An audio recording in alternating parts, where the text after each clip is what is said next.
Ja, ist Montag und ich bringe ja auch gerne unterschiedliche Sachen. Also es ist nicht immer so fadisch. Aber es ist schon interessant, wenn es um einen Themabereich geht, den es einem selber interessiert. Wenn jemand zum Beispiel hauptsächlich nur ein Thema hat und der das interessant aufgestaltet, kann das schon auch faszinierend sein. Wenn es nur ein Thema ist auf Dauer das, also nach meinem Geschmack zu langwierig. Und ich versuche verschiedene Themas zu bringen, dann finde ich das interessanter. Also, und heute sind Konfunos dran, ja. Und da ist ja jetzt viel passiert in der Martial Arts Szene und wollen wir auch ein paar lobende Worte aussprechen. Ja. Das mal, ja.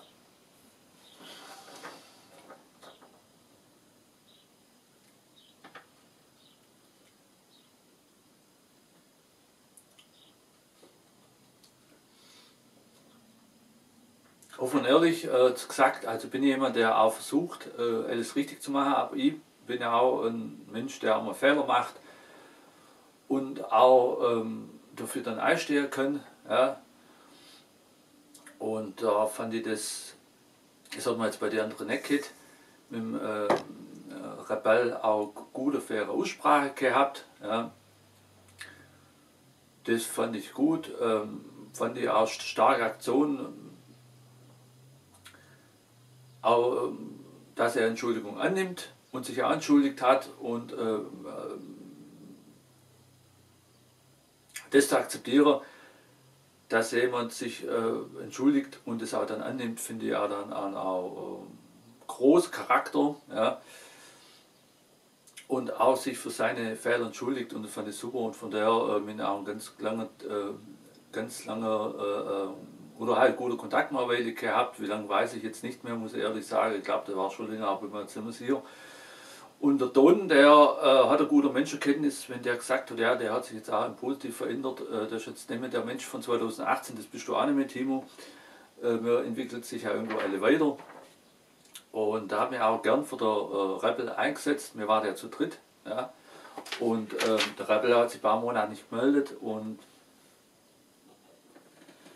der andere war richtig stinksauer auf der Rebel und ich habe mir dann auch auf der Rebel in Bresche eingesprungen. Ja.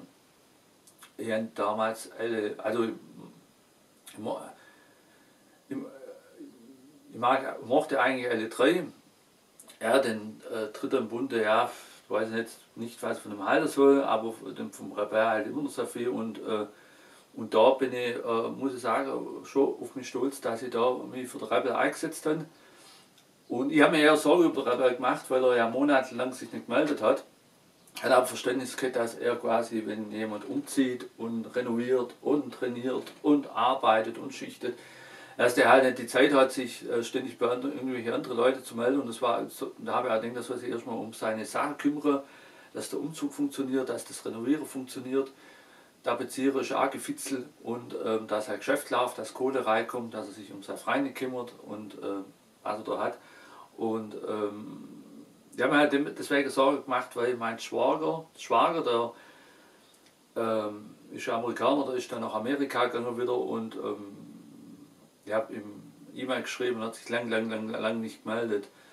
Und da habe ich gedacht, ja, hoffentlich stimmt nichts passiert. Aber komm, Timo, da wird schon nichts passiert sein. Und dann ist reingekommen, dass er dann auch leider verstorben ist. Und das hat mich dann auch innerlich verbrennt, muss ich sagen. Deswegen sind die Sorgen da irgendwie durch die Erfahrung da auch mitgeschwebt. Ich finde es aber, also wir waren zu dritt haben wir ja WhatsApp-Kontakt gehabt. Von den drei fand ich eigentlich von den Kampftechniker her, war, wenn ich ehrlich bin, definitiv der Rebell der bessere Kämpfer. Ja, muss man dann auch respektvoll anerkennen, weil der hat ja der Meister gerade im Wing Chun und nicht mal im Wing Chun Verband wird groß auf die Fahne schreibt, gegen Mobbing, gegen Hate, finde ich super. Das sind quasi so Entwicklungen, wo man dann wieder an die Menschlichkeit glaubt. Ja. während bei anderen Personen da ich eher mal das Gegenteil quasi zur Kenntnis nehme. Und da finde ich, dort eigentlich der Don Ameise oder Don Quixote eigentlich auch wirklich nicht ohne Grund seine Hand ins Feuer gelegt, um ihn zu verteidigen bei mir. Ja. Und ich bin auch froh, also ja, dass ich mich für die Rebellen eingesetzt habe, auch, weil ist schon ein Punkt, wo wir auch irgendwo zusammenhalten müssen. Ja. Sei es als Wing Chun oder allgemein als Martial Arts, die wohl Martial Arts betreiben, egal welcher Stil. Ja. Eigentlich sollte man auch mit Menschen zusammenhalten, die jetzt nicht Martial Arts betreiben. Ja. So. Also von daher, ich habe auch da eine ganz positive, ja, eine ganz gute Entwicklung mitgenommen. Und finde auch gut, dass man sich versteht, dass ich kann jetzt aktuell nur positiv über ihn sprechen und ja, dass man sich dann da nicht mehr anzieht, finde ich super. Dann, was mir auch positiv ins Auge gefällt, ist der Wai Pai Kung Fu. Das ist ein genialer Kung Fu Stil, den ich auch gerne betreibe. Man kann nicht alles betreiben und das ist halt weit weg. Vielleicht kann ich da mal, ja, das sind auf jeden Fall stabile Jungs, die wettkampfmäßig wie SV-mäßig gut unterwegs sind, auch Bruchtests machen und durchtrainierte Asse sind von A bis Z und quasi auch traditionelle Brauchtum bis auf die Philosophie und Kampftechniker, das den Schüler gesund und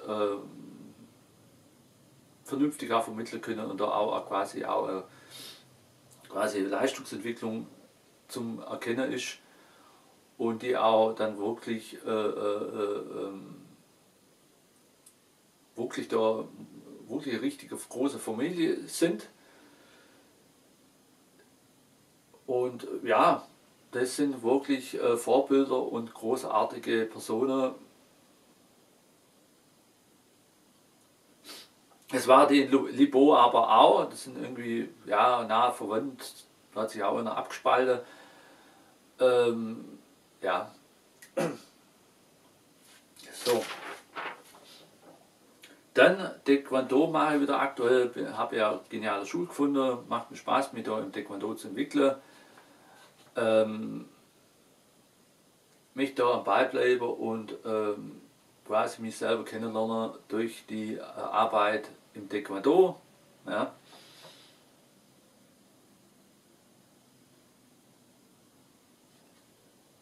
Und da ist halt noch, in den 90er Jahren muss ich sagen, mit den Kicks so filigraner, da war ich total in der Taekwondo-Range. Eine vorbei auch wieder mit Taekwondo anfangen will, da ist halt leider traurigerweise der Trainer verstorben und hat sein Dojo zugemacht und hat dann jetzt um den Trainer noch zu ehren, wollte jetzt auch weiter Taekwondo machen, auch für mich selber, weil es gibt mir halt doch was und von daher bin ich wieder voll dabei. Und dann hat einen super Trainer, das sind mehrere, die mich da auch wirklich motiviert und aktiviert und auch mir dann auch mit Kritik und Rat mich dann auch verbessern können. So. Dann WT für mich, WT ist auch, also Taekwondo und WT finde ich super und kann man auch miteinander perfekt mischen, finde ich so. Also Wing Chun bin ich, also ich trainiere es halt für mich, dass halt nicht so viel verloren geht, aber ich würde es gerne mal wieder machen, bin jetzt noch ein bisschen im Zweifel. Letztes Jahr habe ich jetzt, was ist das schon wieder ein Preisschild, wie peinlich. Letztes Jahr habe ich quasi, ja, da jetzt nicht viel suchen mit Wing Chun Bereich, weil in der Strickkrise wenig Geld auch und ist auch schwer in meiner Provinz da irgendwas zu finden, aber ich denke mal, da kriegt man auch irgendwann wieder mal angreifen mit Wing Chun, dass man aktiv wieder in der Schule trainiert. Vorerst trainiere bei mir für mich allein, das um den Erhalt zu haben, also dass nicht so viel Geflöder geht und ja. Ich denke mal, dass man viele Stile miteinander mischen können, das bedeutet aber nichts, dass man was verwässert. Man kann zum Beispiel Eskrima und Kali die philippinische Stockstile, die wurde auch mit dem chinesischen Wing Chun Kung Fu dann auch gemischt und es wird da auch nichts verwässert. So und so kann man auch Taekwondo machen, kann ja traditionelles Wing Chun weitermachen oder kann dann auch mit Taekwondo die Kampftechniken mischen. So. Man muss halt, wie der Bruce Lee gesagt hat, immer kreativ bleiben und am Ball bleiben. Ja. Und mal gucken, wann ich wieder mit Wing Chun angreife. Ja. Ja, Industriekrise, die ist ja immer noch. Ich habe zum Glück einen guten Job gefunden, wo mir auch Spaß macht, wo ich dann auch gute Kollegen habe, guter Chef und so weiter und ich mich da entwickeln kann. Und, dann, und mit der Industriekrise und Wohnung, Umbau und etc. und vieles andere, da bin ich eigentlich sehr auf mich fixiert, was Arbeit angeht, Training angeht, das Mindset angeht. Da bin ich sehr auf mich fixiert. So was die Beefcake-Szene angeht mit den Schlagwörtern, wo man dann so in den Raum schmeißt, um andere Leute zu diskriminieren, andere Leute dann irgendwie falsch hinzustellen, wie sie nicht sind, ist ja Kreativlosigkeit. Man hat ja zum Beispiel so einen Typ mal beleidigt, den ich gar nicht leiden kann, als Lügner und wenn man nicht kreativ ist, tut man halt die Beleidigung, tut man halt alle mit dem gleichen Move beleidigen. Ja, mehr ist ja nicht. Ob es auf die Person passt oder nicht passt, das wird halt trotzdem durchgezogen. Das sind halt dann auf einmal alle Lügner. Ich sage, dass ich ehrliches, authentisches YouTube mache und auch vor der Kamera ehrlich bin. Passt auf mir eigentlich nicht zu. Aber wenn man zu mir sagen, der Lotterfunk oder Schlamperfunk, das öfters mal zutreffen, dass ich mal mit nicht so schick umeinander laufe, weil ich einfach übermüdet und übertrainiert bin, überkadert bin, sei es durch Schicht, sei es durch Training. Ich hocke jetzt auch da, weil ich keinen Bock habe zum Stehen, weil mir meine Beine schmerzen vom Training von gestern, vom Fitnessstudio. Heute Nacht auch schlecht geschlafen, habe ich immer Beinkrämpfe gehabt. Ja. So, heute Morgen irgendwas mit Magnesium reinpfiffen, dass das ein bisschen besser ist. Und da bin ich auch mal lotrig. Ja, also lotrig, das eher passen. Ja, so jeder im Leben hat mal gelogen, jeder Mensch, aber wenn man dann so das rauskristallisiert als ja, der lügt, dann meint man, das lügt grundsätzlich und das ist auf mich nicht zuzutreffen, wie auf viele andere auch nicht, weil der eigentlich also ich mache ehrlich schon, denn das ist YouTube. Ja, und aber so ist das halt auch mit dem Begriff Filmmaske. Den hat man dann halt auch, erstmal hat man den Marcel damit beleidigt und dann war es auf einmal alles Filmmaske. Also wenn man kann, da fällt halt die Kreativität, dass man für jeden eine andere Beleidigung hat, sondern müssen alle mit dem gleichen Move beleidigt werden, auch wenn es auf die Person es nicht zutrifft. Ne? So. Aber ich gucke mir auch die Sache nicht an, so, weil, wie schon gesagt, da fällt mir echt die Zeit und Muße. Weil ich habe mir früher ein paar alte Sachen angeguckt und es war immer das Lied, es wurde ja immer die alte Beleidigung immer in der Mikrowelle auftaucht und wurde alle mit dem gleichen Move beleidigt. Also von daher ist das nicht so, also ist uninteressant. Ja. Nicht interessant. Ja, ja, Thai-Boxer habe ich auch gemacht mal eine Weile. Das traditionelle Thai-Boxen ist gut, da war ja auch ein guter Dojo und dann auch Leistungsathleten gehabt. Es war für mich zu modernes Thai-Boxen. Da hat sogar ein Schüler gesagt, hat man in Thailand jetzt Urlaub gemacht, hat Thai-Boxer trainiert.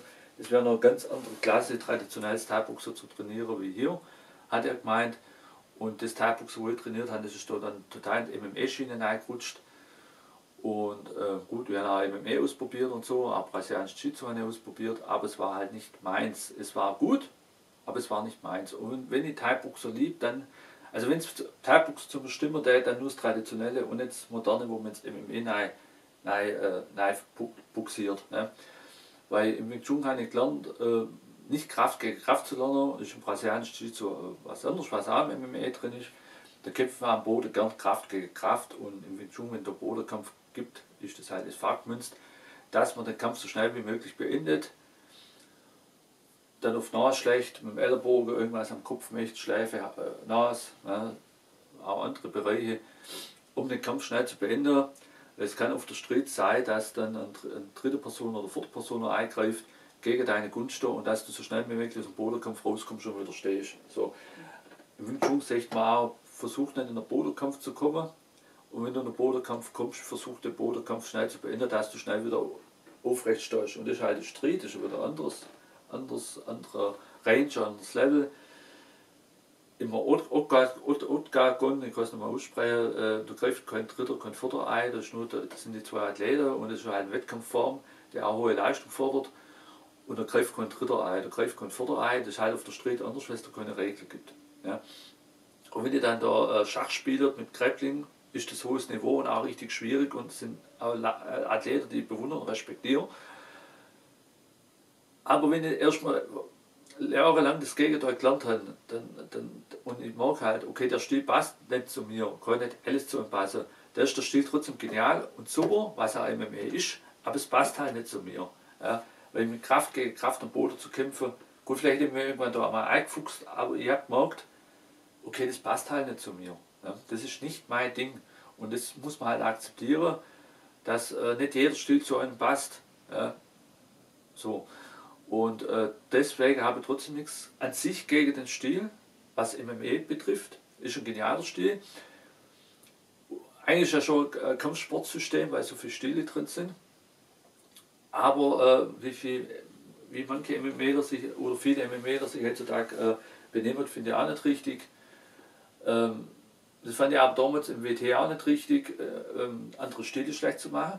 Gut, das machen die WTler heute nicht mehr. Vielleicht so gibt es noch einen Verband, wo es noch möchte.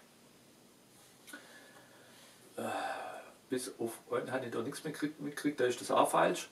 Aber es ist auch falsch, wenn MMA der andere Stile schlecht möchte. Da kann man irgendwo nur voneinander lernen, miteinander lernen und Stile schlecht machen ist schlecht, einzelne Personen schlecht machen ist schlecht.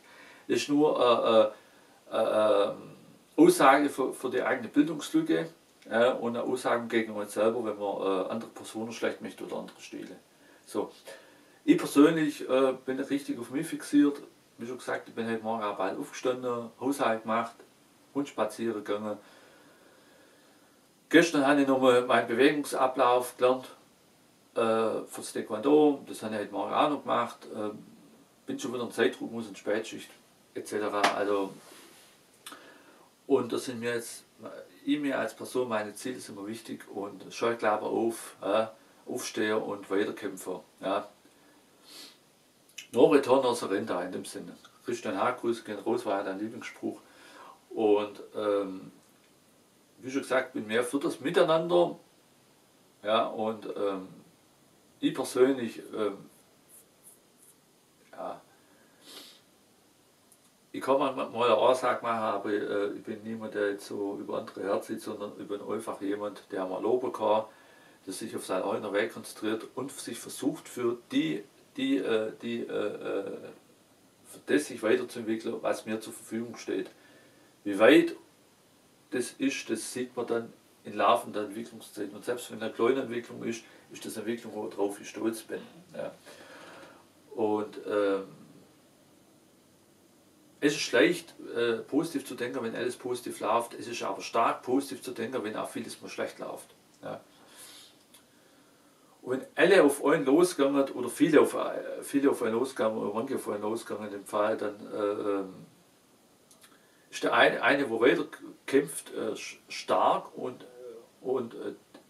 die, wo einer Gruppendynamik folgt und uns nicht schlecht machen, das ist halt eine Schwäche, weil das sind halt Personen, wo, ja, weil es ist einfach der einfache Weg, der einfach falsch ist. Muss man einfach so sagen, ist das jetzt der Daniel von Self-Defense System vielleicht aussehen. Und ich wünsche euch noch einen schönen Wochenstart, heute ist ja Montag. Ja.